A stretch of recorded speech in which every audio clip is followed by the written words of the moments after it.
নবীজি বলতেন, হে আল্লাহ, আমাদেরকে রজব এবং শাবান মাসের মধ্যে আমাদেরকে কি করো, বরকত দাও আল্লাহ।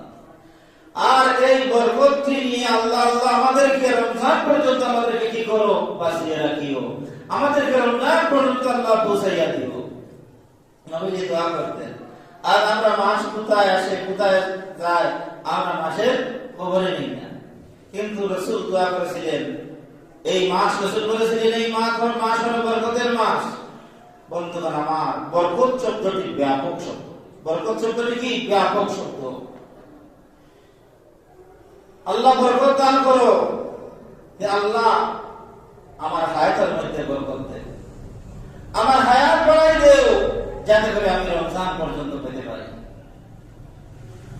আল্লাহ আমার হায়াত বাড়াই দেও, আমার হায়াতের মধ্যে বরকত দান করো। বরকত শব্দটি ব্যাপক। আল্লাহ আমার কাজের মধ্যে বরকত দান করো। আল্লাহ রমজান আসার সাথে সাথে যেন আমার সব কাজগুলো আমি গুটিয়ে আর নিয়ে আসতে পারি।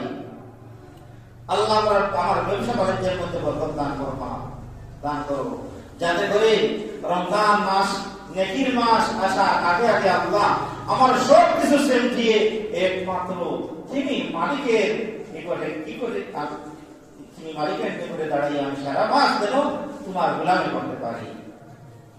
এই ব্যাপক বরকত শব্দটি ব্যাপক। এজন্য রাসূল বলেছেন, আল্লাহুম্মা বারিক লানা ফি রজব ওয়া শাবান ওয়া বাল্লিগনা রমাদান।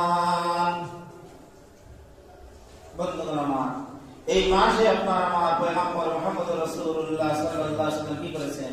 মেরাজ করেছেন। নবীজি কেন মেরাজ করলেন? নবীজিকে আল্লাহ রাব্বুল আলামিন আহকামুল হাকিমিন এই মাসের মধ্যে কেন মেরাজ নিলেন?